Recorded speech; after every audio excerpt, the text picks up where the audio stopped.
Olá, seja muito bem-vinda ou bem-vindo ao nosso canal.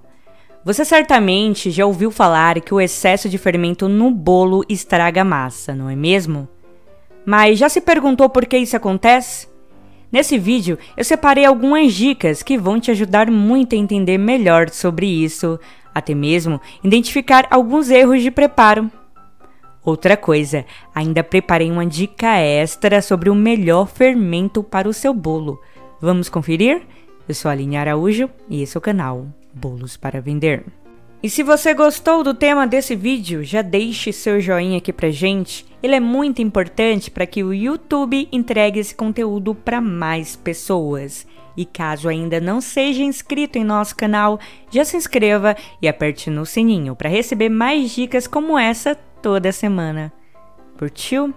Se inscreveu? Agora vamos lá. 5 coisas que acontecem ao colocar fermento demais na massa. Primeiro, massa do bolo afunda. Esse é um dos sintomas que mais encontramos e a causa é simples: muito fermento. Quando colocamos mais fermento do que é pedido na receita, o bolo poderá até crescer muito dentro do forno, mas quando retiramos a massa, afunda no meio. Isso acontece porque a força de crescimento criada pelo fermento é maior do que a massa pode suportar, ou seja, não há estrutura suficiente. Segundo, o bolo fica torto e deformado. O excesso de fermento em conjunto com forno de baixa potência resulta nisso. O forno de uma conhecida minha, por exemplo, aquece mais somente de um lado, então ela tem que ficar virando a forma para dourar dos dois lados. Se ela colocasse mais fermento na massa, teria um bolo torto, com um lado mais alto do que o outro. Eu já vi também um bolo com a superfície cheia de ondas. Isso acontece por causa da quantidade errada de fermento. Terceiro, bolhas no meio da massa. Isso acontece muitas vezes, quando não misturamos a massa direito. Se você colocar muito fermento e a massa não estiver homogênea como deve ser, o fermento irá desenvolver somente em algumas partes do bolo. Até na superfície pode surgir bolhas. Aí é massa perdida, porque não tem como consertar. Mas se cortar o bolo ao meio, rechear e colocar uma cobertura por cima, pode até disfarçar os defeitinhos. Quarto, a massa transbordou. Esse dia vi um vídeo no YouTube muito engraçado. O bolo simplesmente explodiu dentro do forno. Quem fez colocou muito fermento e ao entrar em contato com a alta temperatura, a massa se expandiu rapidamente e transbordou para fora da forma. Se acontecer de adicionar mais fermento, já coloque a massa em uma forma maior, senão o bolo derrama no forno. Aí será um transtorno para você. Quinto, rachaduras na superfície do bolo. Isso acontece sempre, principalmente se você untar as laterais da forma.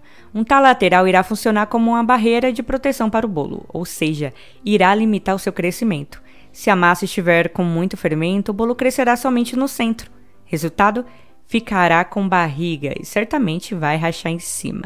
Quer saber o melhor fermento para o seu bolo? Vamos lá. Existem 2 tipos de fermentos que são mais utilizados na confeitaria: o Dr. Oetker e o Royal. A princípio, os dois parecem iguais, mas não são. O Dr. Oetker inicia a fermentação apenas quando já está no forno. Já o Royal inicia a fermentação assim que é adicionado a massa. Por isso, se você costuma utilizar o Royal, deve sempre adicionar por último a receita. Eu sempre indico o Dr. Oetker para bolos que são feitos inteiramente no liquidificador. Assim, você pode adicionar tudo, até mesmo o fermento, e bater para uma receita super prática e rápida. Qual é a quantidade ideal de fermento no bolo? Bom, a quantidade exata de fermento que devemos utilizar em uma receita simples é de 1 colher de sopa. Isso levando em conta 3 xícaras de chá de farinha de trigo e 1 xícara de chá de leite. Mas se eu dobrar a receita, devo dobrar o fermento também? A resposta é não. A medida de 1 colher de sopa é suficiente para uma receita dobrada com até 10 ovos, então nada de aumentar o fermento. E uma dica extra: tome muito cuidado e nunca utilize farinha com fermento. Você pode até medir certinho a quantidade de fermento, mas se utilizar farinha que já vem com fermento, vai estragar sua massa. E aí, gostou de aprender mais sobre o preparo de bolos? Então, o que acha de compartilhar essas dicas? Assim você acaba ajudando também outras pessoas. Eu vou ficando por aqui.